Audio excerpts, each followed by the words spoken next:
DemocracyNow.org, The War and Peace Report. I'm Amy Goodman. NATO Secretary General Anders Fogh Rasmussen was in Tripoli yesterday to mark the end of the military's 7-month campaign in Libya. Speaking to Al Jazeera English, he said the mission had been a great success. Our military assessment is very clear. A significant threat against civilian population doesn't exist any longer. This is a reason why we can now bring Operation Unified Protector to a close.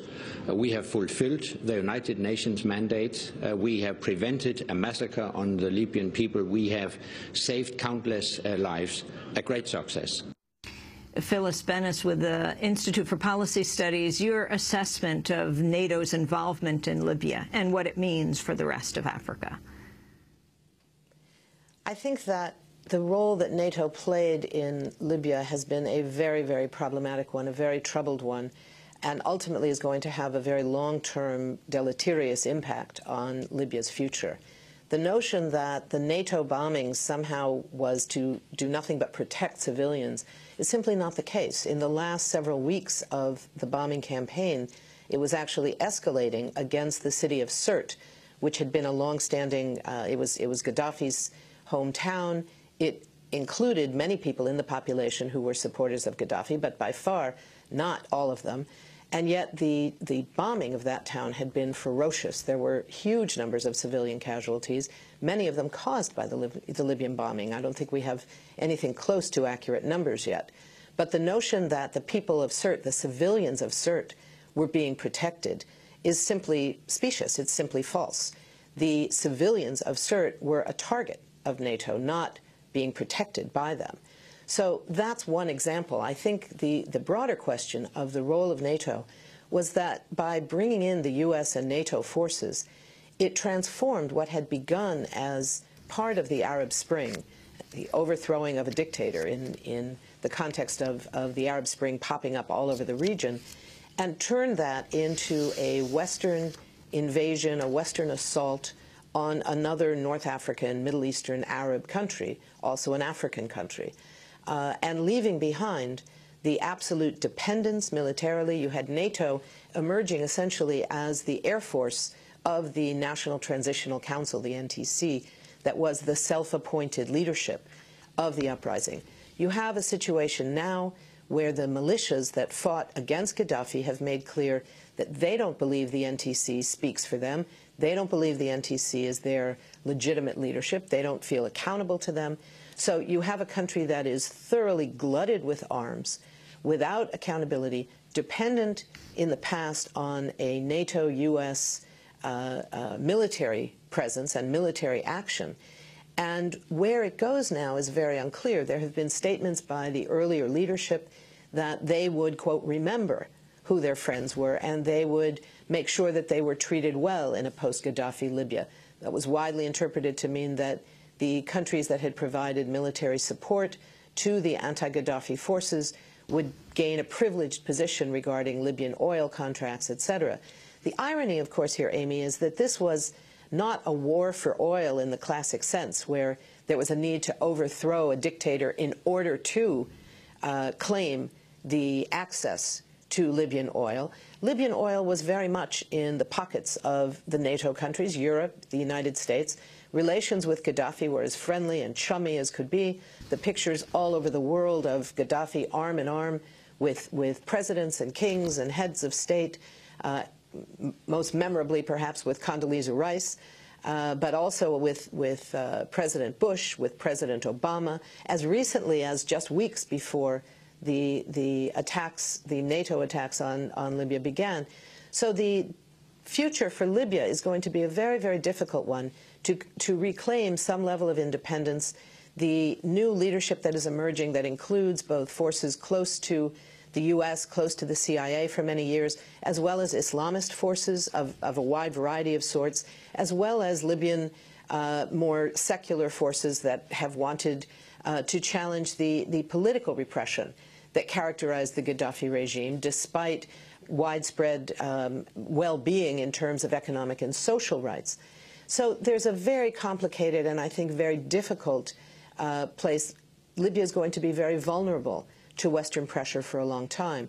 further afield, further in the rest of Africa, you have a situation where the rising role of NATO looks very dangerous. We saw just in the last 24 hours or so, with Kenyan troops moving massively into Somalia, claiming to be going after the al-shabab militia, but in the process, there were bombings, significant bombings of a refugee camp with a number of people killed, dozens injured, not going after the militias, but going after the refugees, internally displaced Somalis who are fleeing the violence.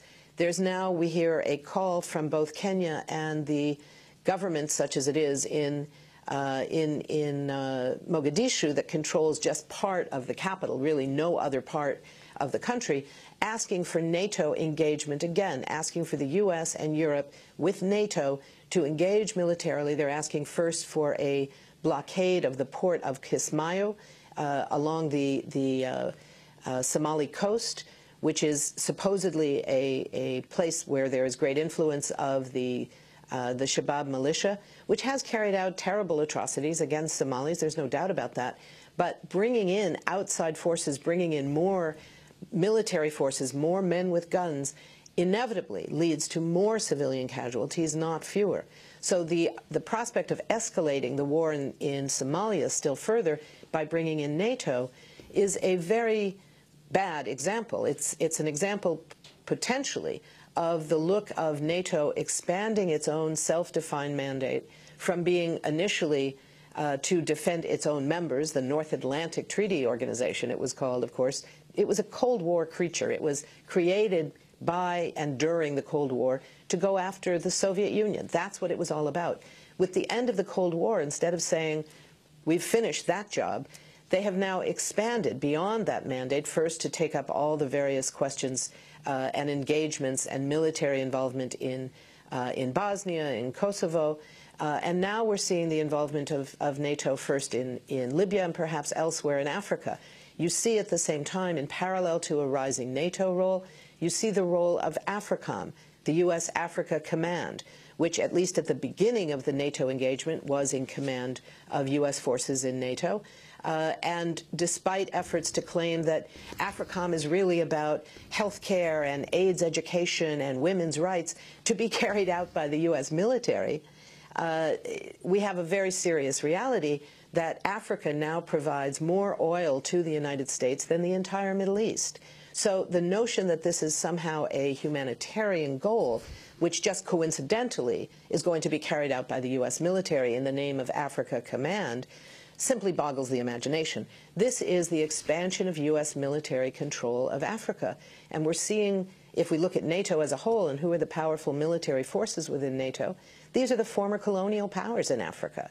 And I think that this is something that the African Union is going to be very much on guard against, and I think people across Africa are going to be seeing it that way. We have a history where no African state, except for the president of Liberia, who just won the who just won the Nobel Peace Prize this year, Ellen Johnson Sirleaf, is the only African head of state who offered to host Africa Command.